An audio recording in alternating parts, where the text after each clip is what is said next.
And I was slowly getting bits and pieces, and then I started doing other little experiments as well, which you know about as well, but I've recorded. So, first letter sent on the 19th of February 2010, no response from that from Anya McInerney. The second letter then was sent on the 2nd of March 2010, again, just reiterating the 3 main points, 1 page. And rather than send me the data requested or the request for information, the bank sent almost like in response to the request for information, they sent me, I think, what's called a set of terms and conditions, which is clearly not what I asked for. Now, I'll give you a little bit of more information on this, Vin. When I was in my, I suppose, my previous life, my career, I trained as what they call a building technician. A trainee building technician is what I started off doing. And as part of my responsibilities, the process of becoming an engineer and going through the trainee technician is sort of like an apprenticeship, I suppose. The company I worked for, they put me in on site at one level, and then later on in my process on my training, they put me in the office because they like you to get a handle of how the company operates on a broader scale. So they put me in the office for a while, and one of the positions there was as a planning engineer or a trainee planning engineer. And a trainee planning engineer fundamentally spends his or her day looking at contracts. Hello, are you still there, Vin? I'm listening. Yep. So this is going back many years ago. So I spent a period of 6 months to 8 months looking at and examining contracts whereby the company would be considering working for a certain client, and the client would put forward a contract. And we'd examine the contract to see what the implications of the contract meant. If there was anything in the contract that we didn't like, that we didn't want to agree to, it was my job to highlight the things that might mess us up later on. And then it was up to somebody else, i.e. a director or a contracts manager, to decide whether or not they wanted to leave the contract as it is, or edit it, or change it, or amend it, or not use it. So day by day in that job, I was looking at things, and they had it written across them, contract, and there was various forms of contract. You know, those standard contracts, there was sort of, and then there was contracts that they'd write themselves, and there's the company contracts. So there's various different types of contracts. So what I fundamentally understood was that there's a thing called a contract, and it's written across the top of it. It says contract, and the form of contract it is. So it could be a standard contract, but it's something you don't forget. So when I got a thing from the bank that says terms and conditions, I said, well, quite simply, what's the difference between a contract and a set of terms and conditions? And to me, it's the title. If something's called a set of terms and conditions, it's called a set of terms and conditions, it's not a contract. And if something is called a contract, it'll say contract on it. So I couldn't be, I suppose, lay-wailed or misguided with that. So what I did was, I think actually at this stage I'd gotten to talk to you at this stage, or maybe somebody else. But I picked up on this thing of no contract return to sender. So I basically printed up a few stickers and said no contract return to sender and some other words. I think you would have got that possibly from the TPUC site. Probably, yes, you might have been right with, I think it might have been John Harris or something like that. Yeah. So I thought, well, there's no point in me hanging on to these documents because it's not what I've requested, and I want to make it unambiguously clear that it's not what I requested and it's not what I was interested in seeing. So I sent it back, no contract return to sender. And that's fine, so be it. Then what happened then was I got a letter from a guy called Shane Maher of the Bank of Ireland stating that the information that was sent to me was sufficient, so on and so forth. Now, I don't ever remember corresponding in any context with a guy called Shane Maher. So before I responded to him in writing in a rebuttal form in terms of telling him, like, well, this is none of his business, because he was from the collections department. And the reason I wrote to him was because he was from a collections department, he wasn't from the legal department. So I didn't want to have anything to do with him. So I phoned up and I asked to speak to Shane Maher in the collections department. And would you believe that the day before he wrote the letter, directed to me, he had actually left the position and wasn't available. Yeah? No surprise there, but go on.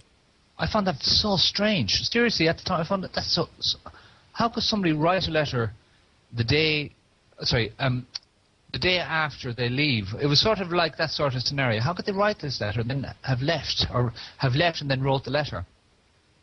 And, the woman in the department told me he had left and he'd gone somewhere else. And initially she said he was on holiday or something, and then she said, oh no, he's gone, he's not working here anymore. He's in another department.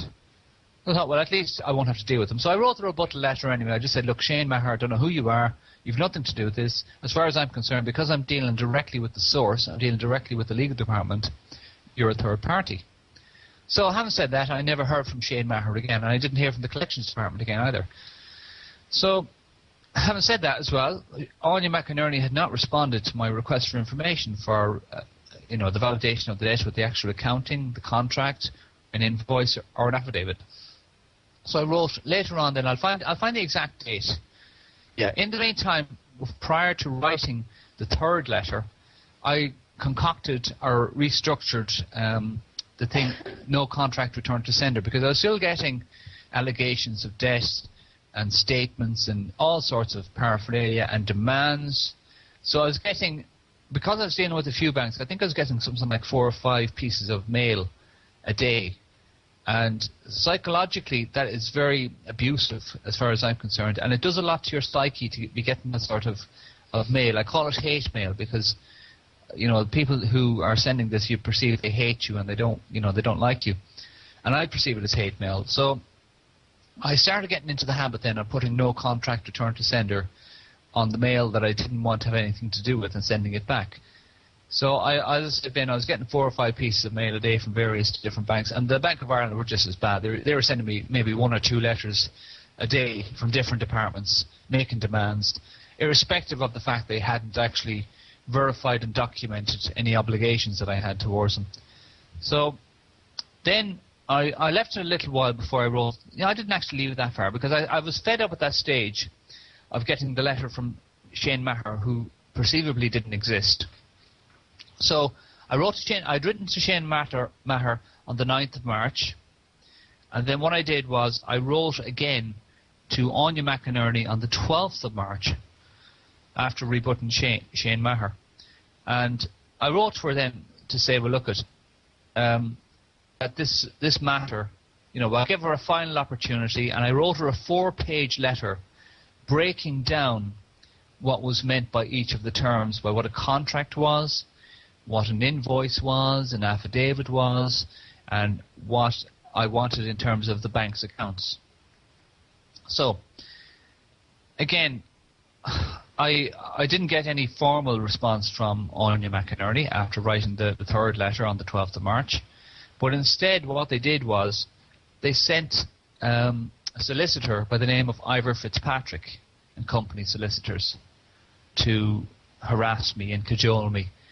And given that at this stage they hadn't answered any of my questions, and at this stage then I'd sent them a 4-page letter iterating in as much detail as I could figure out to explain to them exactly and precisely the documented evidence they needed to provide. Again, no response from Anya McInerney. At this stage, then, Anya McInerney had not corresponded with me in any context. Yeah? Okay, so not hearing from Anya McInerney, this was feeding me, because I was thinking, well, there must be something to this now. If these people are not even responding in any context in terms of answering any of the questions, there must be something wrong. There must be something amiss. So my knowledge was increasing. At this stage, I think I'd met you and Harry and a few other people. Right.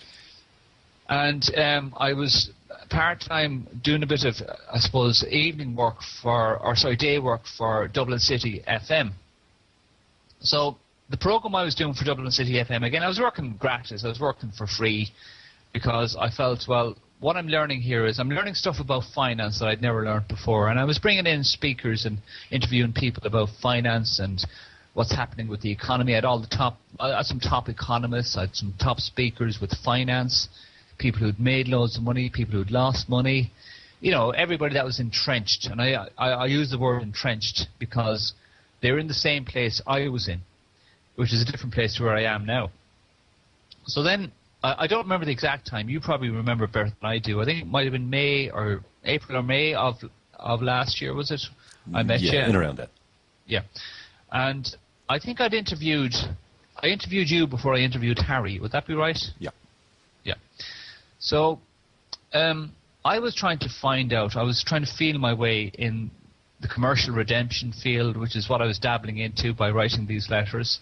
I was trying to figure out what the free man stuff was all about. Can I ask you, Darrel, had you read Mary Elizabeth Croft's book at that stage? Yeah, I had actually read it at that stage, so I was getting a good understanding of what contract law was about. And she was very good in that context of giving you sort of like food to digest and think about. And she got lots of quotes in her book and all that. Now, her book is quite hard to follow chronologically, but she was giving you tidbits of experience she had, and she gave me a fundamental understanding of what contract law. And I started then reading contract law. I dug out an old book that I had from studying a little bit of economics a few years ago, and it actually laid down contract law in very, very clear, unambiguous layman's terms. And again, I'll qualify that as well, Vin, because I want the listeners to know that I'm not an accountant, I'm not an economist, I'm not a solicitor, I'm not a barrister, I don't have any legal or professional qualifications pertaining to finance, accounts, or the law. No, I've none of that stuff. I'm just me, a layman, looking to find out information and ask questions. So just in case anybody thinks dealing with somebody here who's well up and well knowledgeable on, all these things professionally, I'm not. I just have studied it for the last 12 months, and my knowledge has come on in leaps and bounds, exponentially. But again, I've been fortunate enough in two contexts. One context to find people, and then the second context to actually sit back and listen to what, I have a good ear as well. I can listen to people, and I learn quite well from just listening to people and interacting with them. So I've been quite fortunate that way. I've found the right people, and I've been willing to be open to listen to what they have to say. Now, I don't agree with everything that you say equally. I'm not a yes man. And I don't agree with everything that Harry says, and I don't agree with everything that John Harris says. I don't agree with everything anybody says. But I will listen, and I decide for myself how I want to use that information and if it fits with me.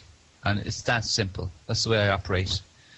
So, going back then to Dublin City FM, I had hoped to change direction with my perceived career, because I could see that the property and the business side of what I was doing was going downhill. So, like the entrepreneur, I suppose, inverted commas, that I thought, well, why not try something a little different, or maybe something completely different, and develop your skills and hone your skills in an area of maybe finance, but do it in a different area, maybe go broadcasting, go onto the radio or something like that. So I started with Dublin City FM probably, I don't actually remember the exact time. I know it was probably January, February. I had already started writing the letters to the bank, maybe February, March of last year. And they gave me a slot, but I had been 12 months chasing the station to give me a slot. And the slot we created was a program called The Financial Frontline. It was on for a half an hour every Tuesday. That's all we got, but that was fine. That was a start, and considering I hadn't done any radio broadcasting before. And I started doing it alongside a friend of mine called Marie. And Marie had been in broadcasting for, 12, 15 years or so, and she had plenty of experience. Very professional, inverted commas, at the old broadcasting.